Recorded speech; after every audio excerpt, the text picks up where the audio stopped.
Hello students, I am Ruchika from English academy. आज हम आपके इंग्लिश ग्रामर के सिलेबस का फर्स्ट टॉपिक कवर करेंगे जिसका नाम है डिटर्मिनर्स। डिटर्मिनर्स आप क्लास 8 से ही पढ़ रहे हैं। इनफैक्ट क्लास 7 में भी आपको डिटर्मिनर्स पढ़ाए गए थे और क्लास 10 के बोर्ड एग्जाम में भी डिटर्मिनर्स सिलेबस में है। So this is an important topic. We all know English grammar में किस तरह के क्वेश्चंस आते हैं। You have 3-4 types of integrated grammar practice जिसमें क्लोज टेस्ट होता है, there is error detection, then you have to find the omission and fill in the suitable word। तो इस तरह के क्वेश्चंस आते हैं ग्रामर सेक्शन में। और फिर एक आता है जम्बल्ड सेंटेंसेस। तो एक सेंटेंस होगा जिसके वर्ड्स जम्बल्ड होंगे, आपको उन्हें रीअरेंज करके प्रॉपर सेंटेंस बनाना होगा। अब ये जो डिटर्मिनर्स हैं या बाकी जितने भी टॉपिक्स हैं आपके ग्रामर के सिलेबस में, इन सब की नॉलेज इन क्वेश्चंस में चेक होती है। So let us begin with this very important topic determiners.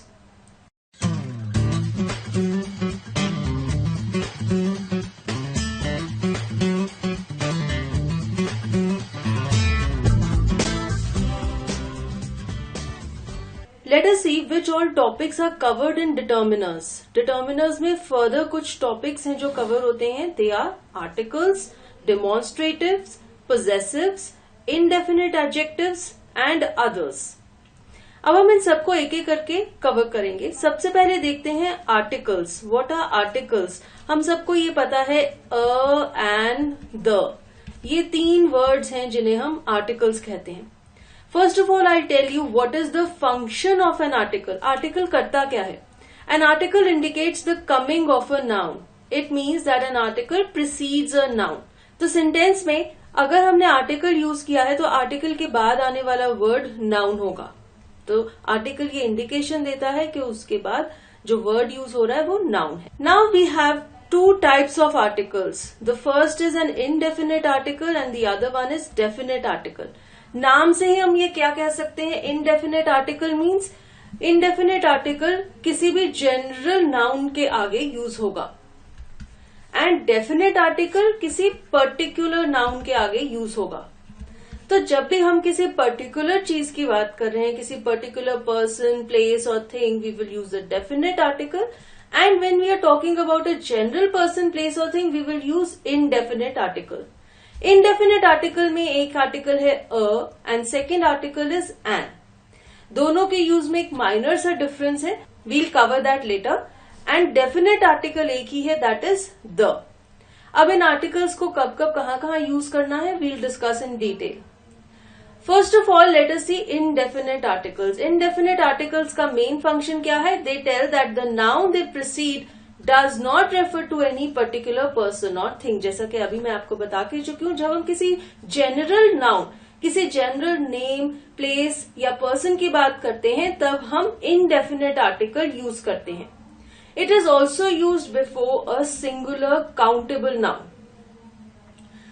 तो इनडेफिनेट आर्टिकल के बाद आने वाला नाउन का क्वालिटी क्या होता है? वो सिंगुलर यानी कि एक चीज के लिए होता है and it is countable means जो भी नाउन है उसे हम नंबर से काउंट कर सकते हैं। For example girl, now we can count 1 girl, 2 girls, 3 girls. So this is a countable noun. तो इस तरह के सिंगुलर काउंटेबल नाउन से पहले इनडेफिनेट आर्टिकल्स यूज होते हैं। Now there are some instances where indefinite articles are used when noun is mentioned for the first time. जैसे कि मैंने आपको बताया, किसी जनरल नाउन के लिए इनडेफिनेट आर्टिकल्स यूज होते हैं।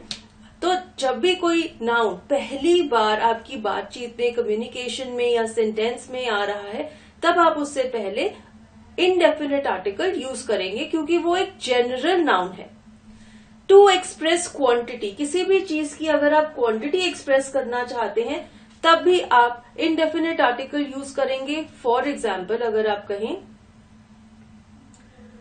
I want a cup of coffee, तो यहां पर अ क्या इंडिकेट कर रहा है? क्वांटिटी। आप एक कहना चाहते हैं 1, तो उसकी जगह आपने अ यूज किया। So this indefinite article a is expressing quantity.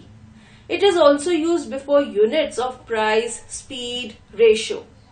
For example, I say sugar costs 25 rupees a kilo.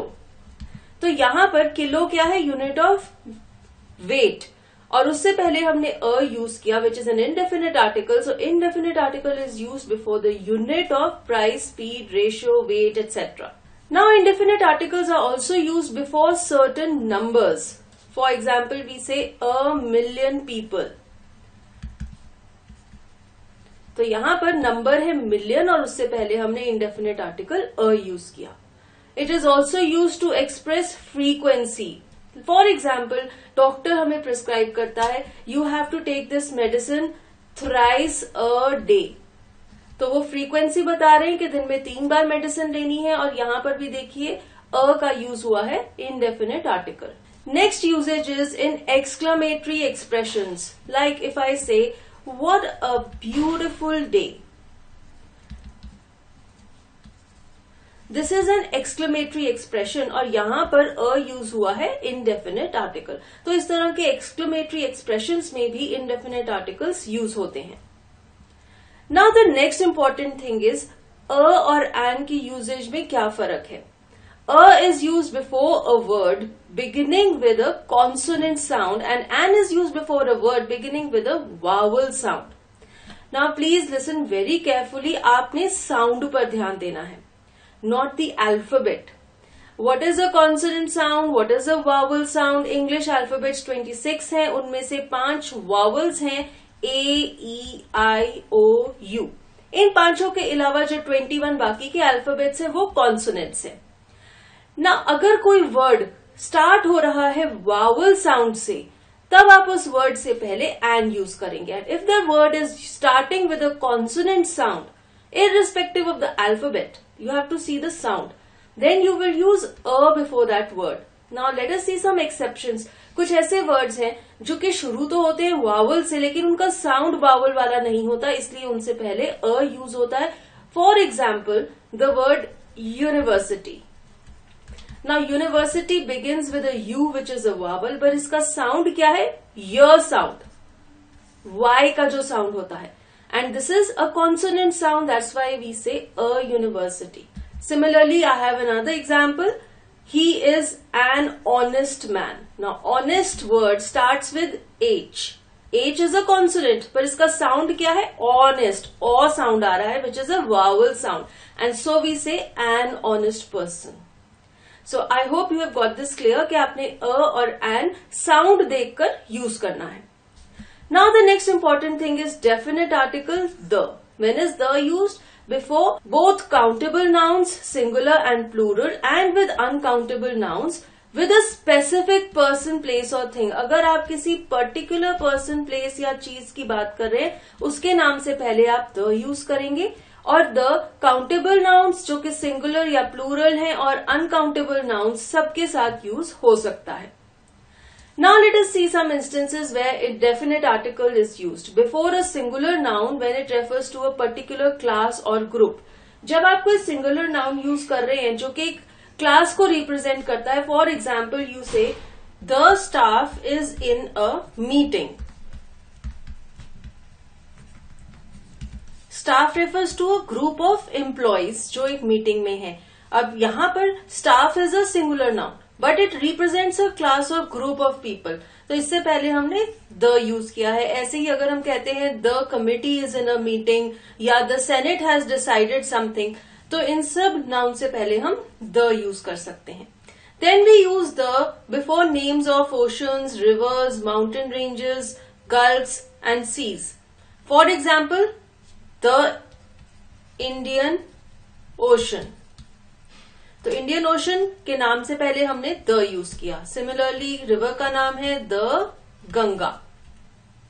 Another instance is the names of countries, religious books, hotels, buildings. For example we say the Bible, the Gita, जो कि हमारी religious holy books हैं, इनके नाम से पहले भी हमने द यूज किया है. Some more instances where definite article is used, names of families in plural. For example, we say the Kapoors. The Kapoors refers to the Kapoor family. तो जब हम एक पूरे बड़े परिवार की बात कर रहे हैं, उससे पहले भी हम the use करेंगे. When we have to refer to a class, race, newspaper का नाम, उससे पहले भी हम द लगाते हैं. For example the Tribune, the Hindustan Times, the Guptas, the Mauryas. तो इस तरह से इन सब वर्ड से पहले डेफिनेट आर्टिकल यूज होता है. Next, definite article is used in the superlative degree of adjectives. For example, she is the best student in her class. Best is the superlative degree of adjective और उससे पहले हमने the use किया. It is also used in expressions like by the dozen, all the students, the same thing. तो इन सब expressions में भी आप देख सकते हैं definite article the use हो रहा है. Now there are some instances जहां पर definite article use नहीं होता है. जब हम कोई abstract noun, किसी चीज की quality को refer करते हैं, उससे पहले हम the use नहीं करते. For example, if I say the bravery is a virtue. अब यहां पर ब्रेवरी क्या है? एक एब्स्ट्रैक्ट नाउन है. इससे पहले द नहीं आएगा. वील से ब्रेवरी इज अ वर्च्यू. तो ऐसे जब हम कोई एब्स्ट्रैक्ट नाउन यूज कर रहे हैं उससे पहले हम डेफिनेट आर्टिकल नहीं यूज करेंगे. Similarly names of materials. For example कोई मटेरियल है, हम कहते हैं cotton is a natural fibre. अब यहां पे मटेरियल क्या है? कॉटन. तो हम कॉटन से पहले द यूज नहीं करेंगे. We will not say the cotton is a natural fibre. Similarly meals, like आप कहते हैं I just had my breakfast. We will not say I have just had the breakfast. कोई भी मील है, ब्रेकफास्ट, लंच, डिनर, टी, उससे पहले the नहीं आएगा. कलर्स है, फॉर एग्जाम्पल आप कहते हैं grass is green in colour. So you will not say grass is the green in colour. Colour के आगे भी द यूज नहीं होगा. ऐसे ही अगर कोई गेम है, for example I play cricket. Now here I will not say I play the cricket. Cricket word से पहले द नहीं आएगा. तो ऐसे ही किसी गेम या स्पोर्ट के नाम से पहले भी द नहीं आएगा. Then you have some expressions जहां पर the use नहीं होता. For example, all day, all night, by train, by air. अब कुछ स्टूडेंट्स कंफ्यूज हो जाएंगे कि कई एक्सप्रेशंस हैं जहां पर the यूज होता है, कई एक्सप्रेशंस हैं जहां पर the नहीं यूज होता. तो ये सारे यूजेज है जो ये आपको प्रैक्टिस से आएगी. जब आप इंग्लिश पढ़ेंगे, इंग्लिश को अपनी डेली यूज में लाएंगे, तभी आप आइडेंटिफाई कर पाएंगे कि किस एक्सप्रेशन में the यूज होगा, कहां पर the यूज नहीं होगा. Now we move on to demonstratives. Demonstratives में दो वर्ड्स आते हैं, that and this. That का प्लूरल है those and this का प्लूरल है these. ये दोनों वर्ड्स डेमोन्स्ट्रेट करते हैं, यानी कि अगर आप किसी चीज को इंडिकेट करना चाहते हैं, इशारा करना चाहते हैं, तब आप ये वर्ड्स यूज कर सकते हैं. अब देखते हैं that कब यूज होता है. It is used to avoid repetition of the preceding noun. अगर आप एक बार किसी नाउन का नाम ले चुके हैं और दोबारा से उसे रेफर करना चाहते हैं, तो आप उसका नाम लेने की बजाय दैट बोल सकते हैं. For example, I have a red dress. तो यहां पर मैंने बोल दिया कि मेरे पास एक रेड ड्रेस है. I wore the red dress to the party. अब यहां पर हम रेड ड्रेस की जगह क्या बोल सकते हैं? आई वोर दैट टू द पार्टी. तो यहां पर आपने देखा द रेड ड्रेस को हमने रिप्लेस कर दिया दैट के साथ. The next uses of that is it also refers to things far away from the speaker. अगर मेरे से कोई दूर चीज पड़ी है जिसे मैं रेफर करना चाहती हूं, तो मैं दैट यूज करूंगी. For example, give me that book. Next is this. This is used to refer to a person or thing near to the speaker. For example, I have read this book many times. तो यहां पर this indicates कि book मेरे पास पड़ी हुई है जिसकी मैं बात कर रही हूं. Next is possessives. Possessive means ऐसे वर्ड्स जो possession शो करते हैं. वो adjective की तरह भी यूज हो सकते हैं, pronoun की तरह भी यूज हो सकते हैं. एडजेक्टिव यानी कि आप उनकी क्वालिटी शो कर रहे हैं, कि आप कह रहे हैं कि उनकी ओनरशिप आपके पास है. और प्रोनाउन यानी कि आप उनका नाम लेने की बजाय ये प्रोनाउन यूज कर रहे हैं. अब देखते हैं कुछ एग्जाम्पल सेंटेंसेस जहां पर ये पोजेसिव्स यूज हो सकते हैं. For example, this is her house. This house is hers. अब यहां पर her is a possessive adjective. ये घर को आइडेंटिफाई कर रहा है कि ये जो घर है इसकी क्या क्वालिटी है, विशेषता क्या है कि ये उसका है. This house is hers. यहां पर हम ओनरशिप आइडेंटिफाई कर रहे हैं कि ये घर इसका है, यानी कि वो उसकी मालकिन. I have another example sentence. Leave what is hers and take what is yours. अब इस सेंटेंस में हर्स एंड योर्स दोनों पोजेसिव्स हैं. Now we have some indefinite adjectives also. इनके नाम क्या क्या है? Some, any, little, much, a little, few, many, a few, more, less and fewer. इन सब की यूजेज एक एक करके डिस्कस करेंगे. सबसे पहले है some. Some is used in affirmative sentences with uncountable and plural countable nouns. Some use होता है एफर्मेटिव सेंटेंसेस में, यानी कि पॉजिटिव सेंटेंसेस में, with uncountable nouns and with plural countable nouns. It can also be used in a question when a positive reply is expected. अगर आप किसी से सवाल पूछ रहे हैं और एक पॉजिटिव रिप्लाई एक्सपेक्ट करते हैं तब भी आप some यूज कर सकते हैं. When I say I need some sugar, यहां पे sugar क्या है? It is an uncountable noun. इसके साथ हमने some यूज किया. I need some volunteers. Volunteers यानी कि ऐसे लोग जो अपना योगदान देंगे किसी चीज के लिए. तो ये काउंटेबल नाउन है, प्लूरल है, इसके साथ भी some यूज हुआ. Another example is, would you like some coffee?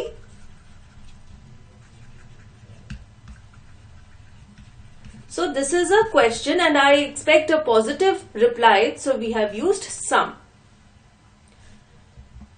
The next word is any. Any is used in questions when you ask if something exists or not. अगर आप किसी चीज की existence से सवाल पूछ रहे हैं तब आप any use कर सकते हैं. It is also used in negative sentences to say that something does not exist. It is also used in affirmative sentences before plural nouns and uncountable nouns to refer to a quantity which may or may not exist. एक एक करके हम सबके example sentences देखते हैं. पहला है question में, अगर आप ये पूछना चाहते हैं कि अगर कोई चीज एग्जिस्ट करती है या नहीं. For example, do you have any doubt. तो ये क्वेश्चन है और यहां पर मैं पूछ लूं कि क्या डाउट की एग्जिस्टेंस है या नहीं, तो मैंने एनी यूज किया. नेक्स्ट एग्जाम्पल है नेगेटिव सेंटेंस का. फॉर एग्जाम्पल, आई से I don't have any money. तो यहां पर एक नेगेटिव सेंटेंस है और मैं किसी चीज की एग्जिस्टेंस डिनाई कर रही हूं. मैं कह रही हूं मेरे पास पैसे नहीं है, तो मैंने एनी यूज किया.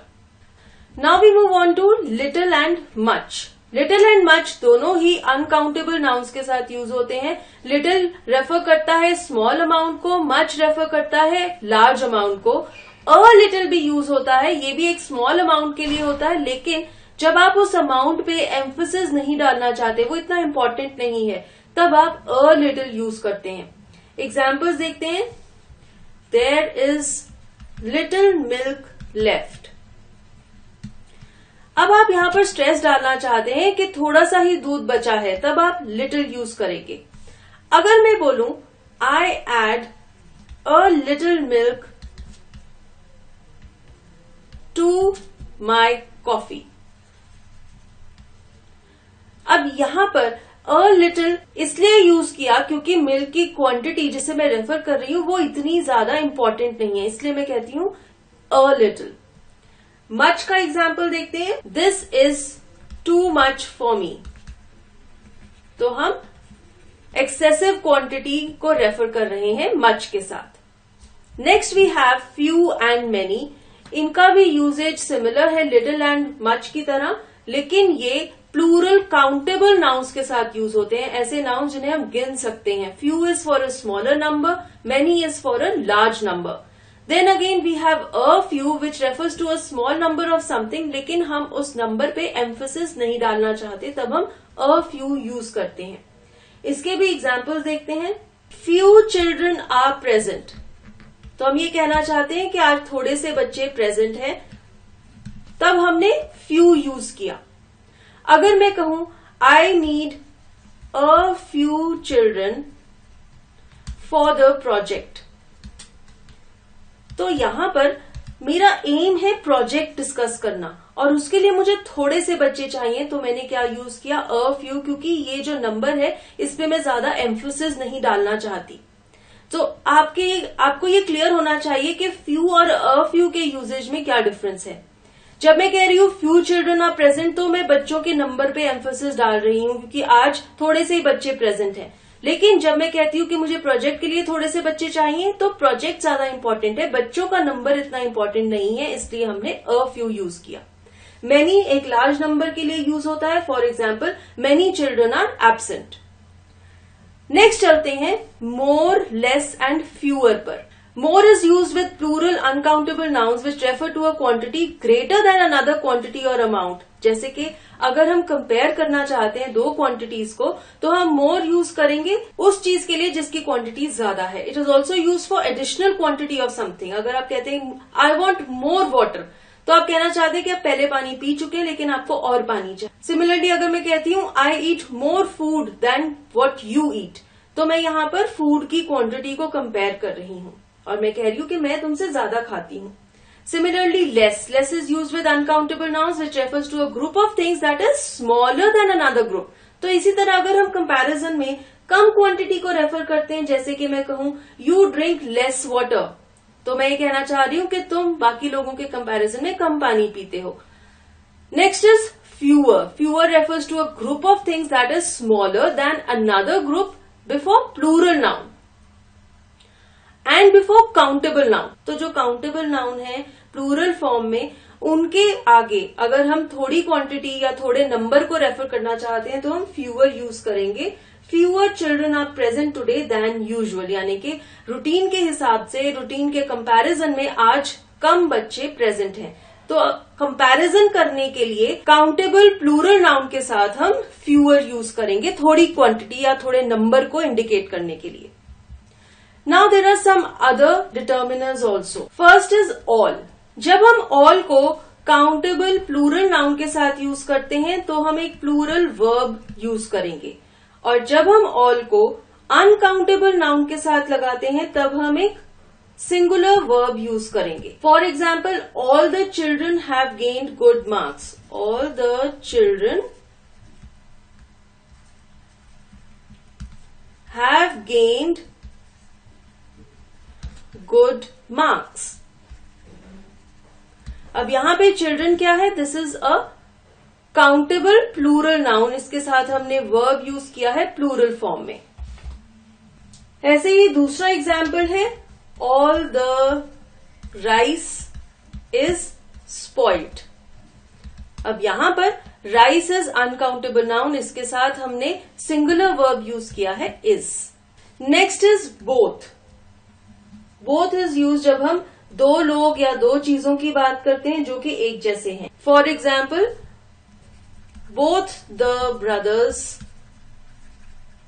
Are intelligent. दोनों भाई इंटेलिजेंट हैं। तो जब दो चीजें हैं या दो इंसान हैं जो एक जैसे हैं, तब हम बोथ यूज करेंगे। Next is either and neither. Either and neither refer to two persons or things, but usually indicate that only one of the two is involved or it is not involved. यानी कि यहाँ पर भी चीजें दो ही हैं, लोग दो ही हैं, लेकिन दोनों में से कोई एक उस सिचुएशन में इन्वॉल्व है। For example, either of the two is guilty. अब यहाँ पे क्या हम कहना चाह रहे हैं कि दो लोग हैं और दोनों में से कोई भी एक गिल्टी है यानी गलत है, और neither of the two is guilty means दोनों में से कोई भी गलत नहीं है। ईदर का एक और यूसेज भी है, it can mean both of the two things specially when used with and और साइड। अगर हम ये कहते हैं they stood on either side of the bed, तो बेड की दोनों साइड्स पर वो खड़े हुए थे। तो अगर हमने साइड यूज किया या एंड यूज किया, उसके साथ अगर हम ईदर यूज करते हैं यानी कि हम किसी भी चीज की दोनों साइड्स को या जो दोनों चीजें हैं उन्हें रेफर कर रहे हैं। Next is each and every. जब हम किसी ग्रुप के हर एक मेंबर को रेफर करते हैं तब हम ईच यूज करते हैं। जब हम एक जनरल स्टेटमेंट बनाते हैं एक ग्रुप के लिए तब हम एवरी यूज करते हैं। For example, each student will be rewarded. Now we have a group of students और हम कह रहे हैं कि हर एक स्टूडेंट को रिवॉर्ड दिया जाएगा, तब हम ईच यूज कर रहे हैं। एवरी का एग्जाम्पल है every boy got a distinction.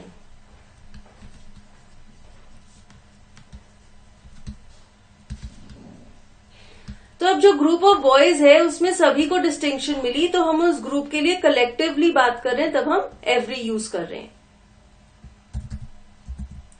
Next is one. One means quantity, इसकी जगह हम अ भी यूज करते हैं। वन हम तब यूज करते हैं जब हम इस नंबर पे ज्यादा स्ट्रेस डालना चाहते हैं, ज्यादा फोर्स डालना चाहते हैं। फॉर एग्जाम्पल, अगर मैं कहूं I remember one girl who was very brave, तो मैं ये कह रही हूं कि एक ऐसी लड़की है जो मुझे याद है जो कि बहुत बहादुर थी।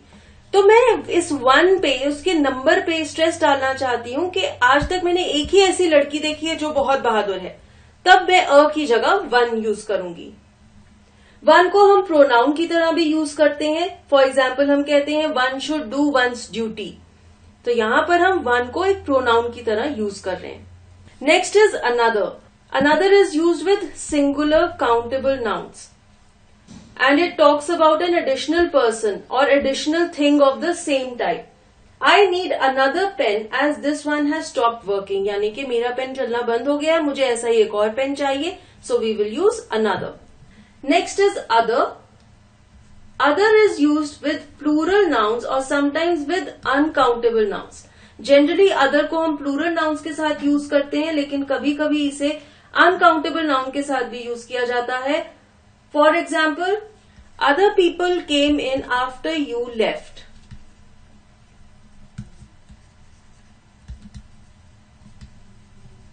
तो ये एक प्लूरल नाउन है, इससे पहले हमने अदर यूज किया है और चीजों को इंडिकेट करने के लिए। Next is enough. Enough is use before uncountable nouns और plural nouns. Enough means that the quantity of something is sufficient. For example, this room is not enough for us. तो रूम का जो space है वो हमारे लिए sufficient नहीं है, तो यहां पर हमने इनफ यूज किया। Next is most. Most indicates nearly all of a group और अमाउंट। जब हम कहते हैं कि अगर किसी ग्रुप में ज्यादा से ज्यादा चीजों पे कोई चीज अप्लाई होती है तब हम मोस्ट यूज करते हैं। For example, most of the money has been spent, यानी कि मनी की जितनी क्वांटिटी थी हमारे पास उसमें से ज्यादातर क्वांटिटी खर्च हो चुकी है, तो हमने मोस्ट यूज किया। Next is several. Several means बहुत सारे। It indicates an imprecise number that is not very large but more than 2। आपको एग्जैक्ट नंबर नहीं पता किसी चीज का, लेकिन वो नंबर बहुत ज्यादा भी नहीं है, 2 से ज्यादा है। It is more than 2 but you don't know the number, तब आप सेवरल यूज करेंगे। For example, I have visited several places. So when I want to say कि मैं बहुत सारी जगहें घूमी हूं, 2 से ज्यादा हैं वो, लेकिन मुझे उनका एग्जैक्ट नंबर भी नहीं पता, तब मैं several यूज कर सकती हूं। So here we have discussed all the determiners, how you have to use them in sentences, and I would suggest कि आप ऐसे conversation करें, sentences में इन words को यूज करें ताकि आप confidence gain कर सकें। And with this we come to an end of this session. Thank you for watching this video. I hope it was helpful to you. We will be posting more videos on a regular basis. For more videos, please subscribe to our channel English Academy.